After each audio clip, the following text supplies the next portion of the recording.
Please help me welcome Vice Chancellor Hamilton, and he will be saying his welcome remarks tonight.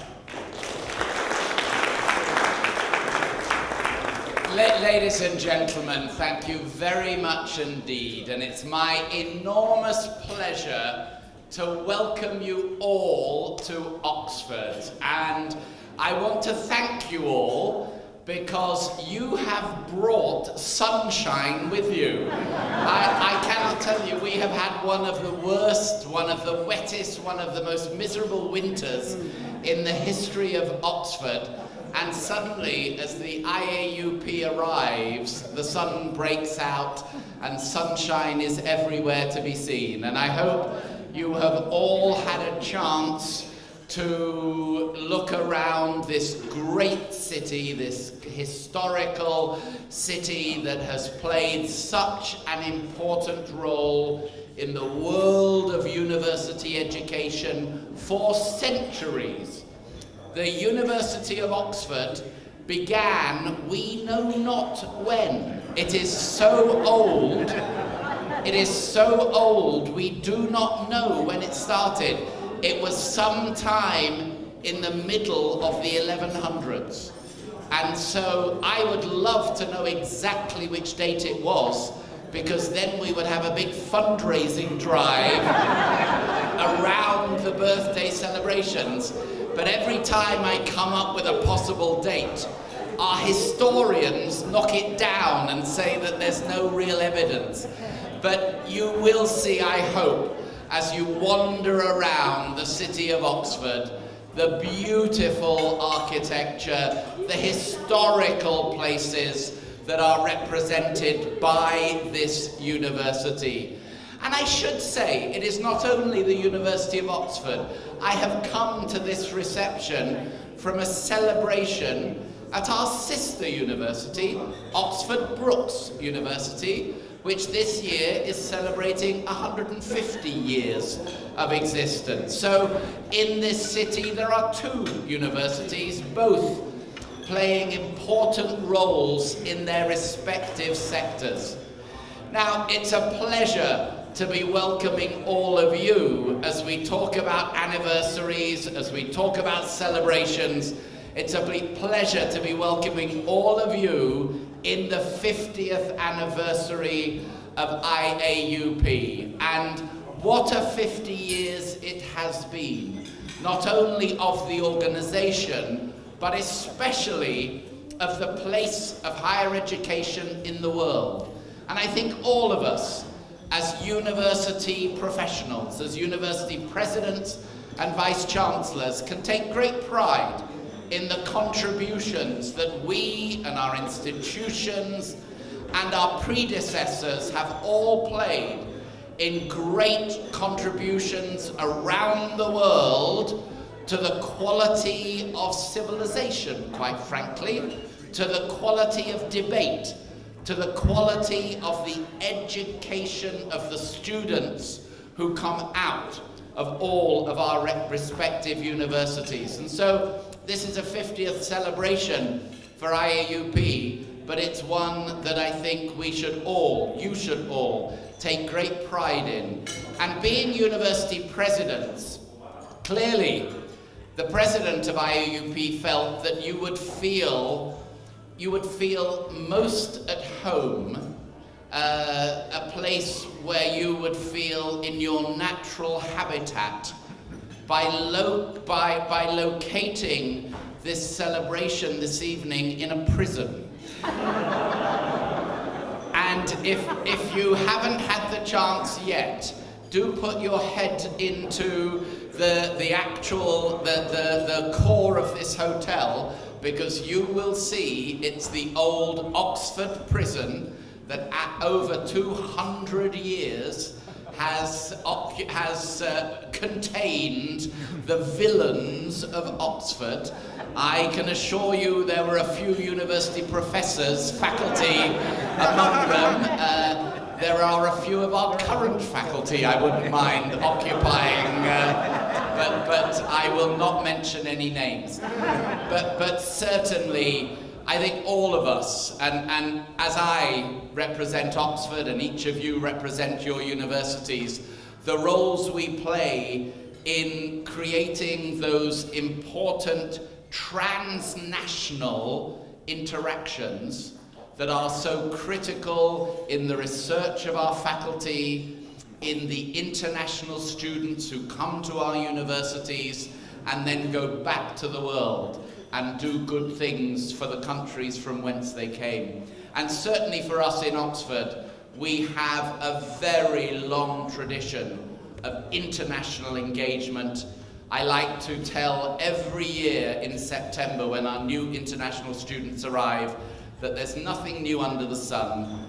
Oxford University took its first international student in the year 1190. And we know who he was. His name was Emo of Friesland. He sounds a little bit like a Sesame Street character, but in fact, he was a scholar who came from Friesland in Holland. And Oxford has been part of the international world of higher education ever since. We bring students from 160 countries all over the world to study in Oxford. Nearly 40% of our student body, we have 20,000 students at the University of Oxford, 40% are from outside the UK. And about 35% of our faculty are from outside the UK. It's a very, very, very international place. And so while we bring people from around the world to Oxford, we also send Oxford to the world. And while we don't have international campuses, we do have many international outposts, international research collaborations, international research centers in many parts of the world. And so it's especially fitting for me, as Vice-Chancellor of the University of Oxford, to welcome all of you, university presidents, fellow sufferers in this great enterprise that we're all involved in, to welcome you all from around the world to Oxford.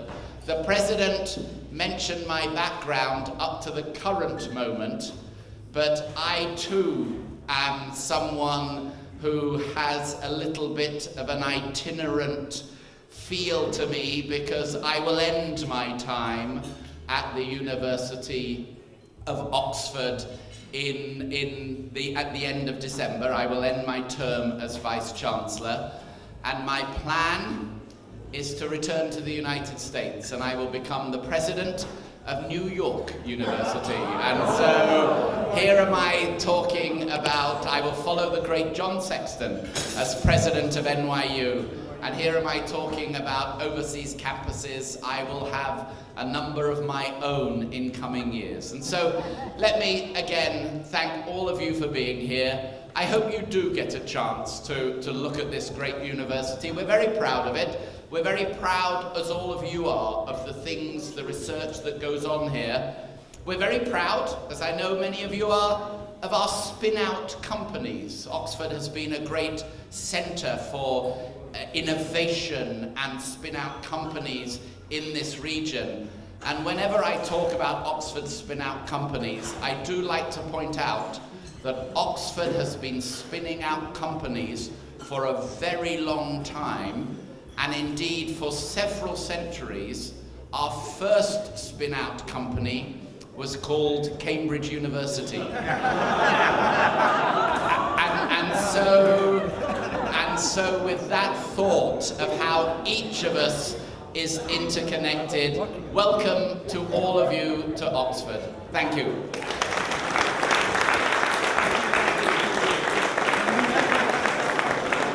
Thank you very much, Vice-Chancellor Hamilton.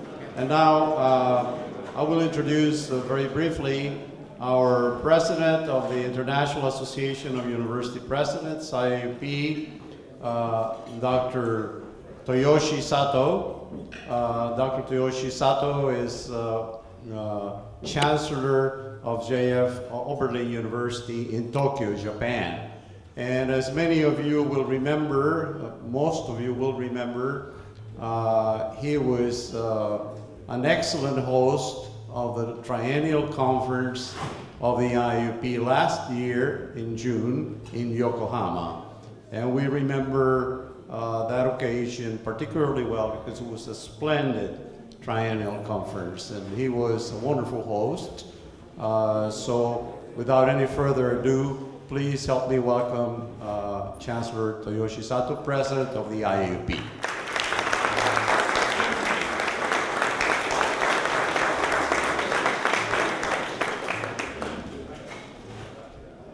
Good evening, ladies and gentlemen. It is my great pleasure to welcome you all in the IAUP semi-annual meeting and 50th anniversary conference.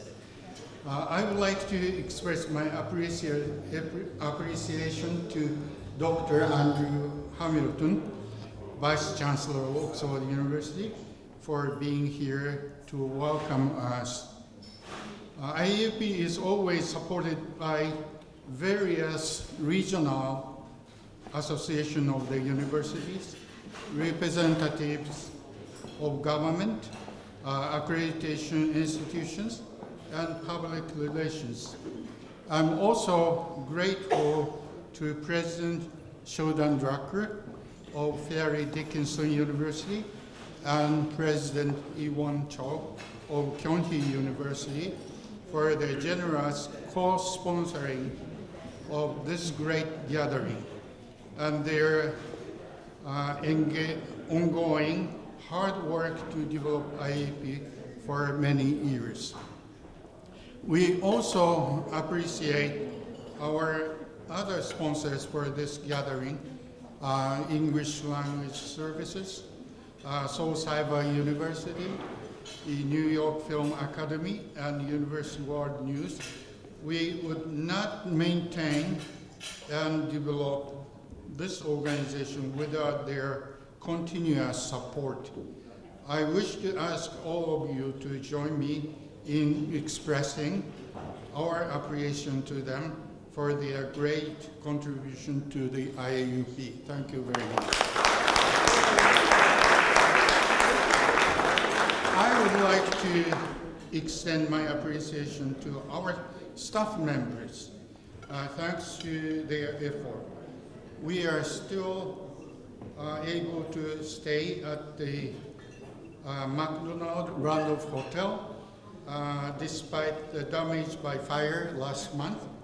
I would especially like to thank Professor Alvaro Romo, our Secretary General, and Professor Jason Scorza, Secretary General Emeritus from Fairleigh Dickinson University, and his team, who took care of innumerable details.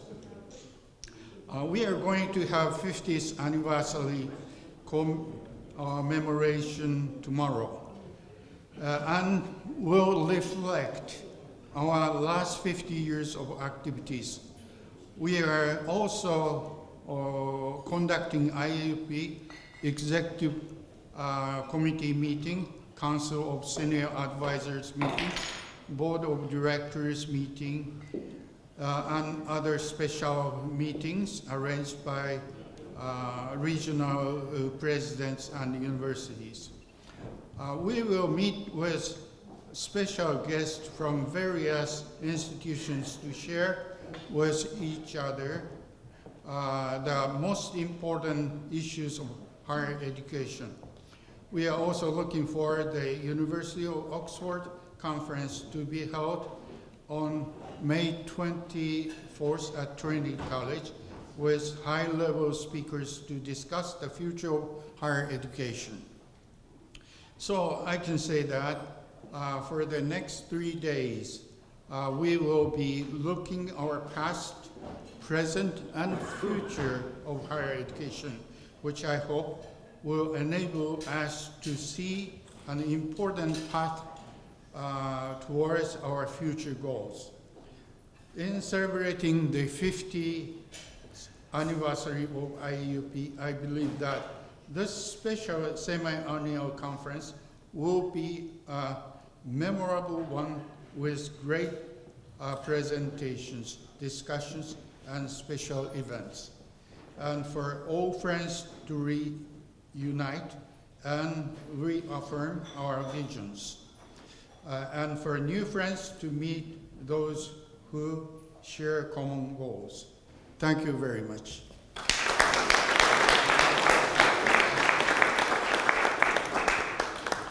Thank you, Dr. Sato. And finally, to welcome you, we have got one of our co-hosts of the IAUP 50th anniversary meeting, very appropriately the president of Harley Dickinson University, one of the founding institutions of the IAUP, whose Roxton campus will be hosting us tomorrow for our meeting.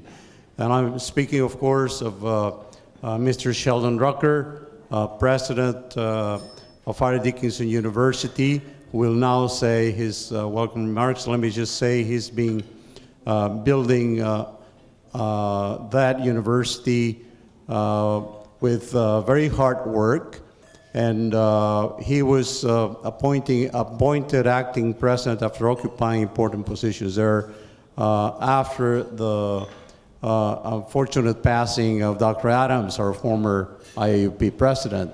And Dr. Sheldon Drucker continued supporting us with the idea of holding this meeting here, and particularly tomorrow at Roxton, as he will surely mention. So I give you, without further ado, Mr. Sheldon Drucker. Please help me welcome him.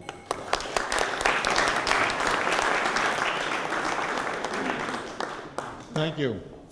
I'd like to welcome all the delegates and guests of the IAUP 50th anniversary meeting.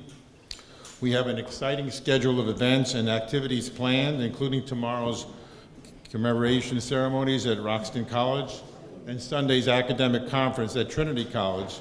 And these were the sites of the original IAUP meeting in 1965. Fairleigh Dickinson University has been closely involved with the IAUP from the very beginning, with our first president, Dr. Peter Sammartino, serving as co-founder and founding president of IAUP. In 2011, with the election of Michael Adams, FDU became the first university to boast 2 IAUP presidents. I know Michael would have loved to have been here today to welcome you himself. His memory and spirit animate in all that we do here in the UK and in New Jersey and in Canada. I'd like to recognize President Toyoshi Sato, President of IAUP, and Chancellor Oberlin of Oberlin University. I would also like to recognize Professor Andrew Hamilton, Vice Chancellor of Oxford University, who spoke just a minute ago.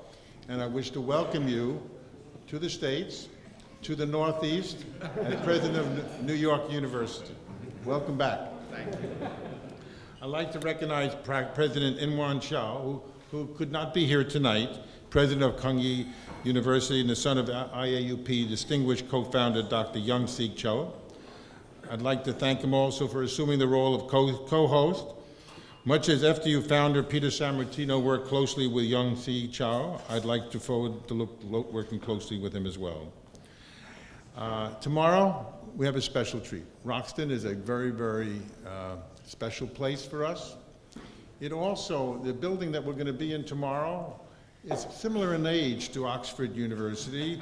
We were also in the middle of the 1100s, I think, it was first constructed, but relatively new to Fairleigh Dickinson. Fairleigh Dickinson, we acquired the property from Trinity College in 1963 and opened it as part of Fairleigh Dickinson University in 1965. Hopefully we'll have great weather, we'll have a great meeting tomorrow, and you will enjoy Roxton College. So thank you so much. We look forward to tonight and for tomorrow and for Sunday as well. Thank you.